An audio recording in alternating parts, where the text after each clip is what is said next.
然后揉太阳穴。太阳穴我们知道都在眉梢和目外眦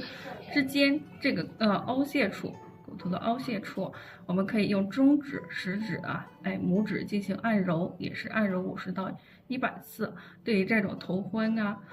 头鼻塞呀症状都可以起到缓解的功效。耳后高骨就位于儿童耳后部乳头下这高骨的地方进行中指食指都可以进行按揉。我看您在做手法之前还抹了一些油，这个是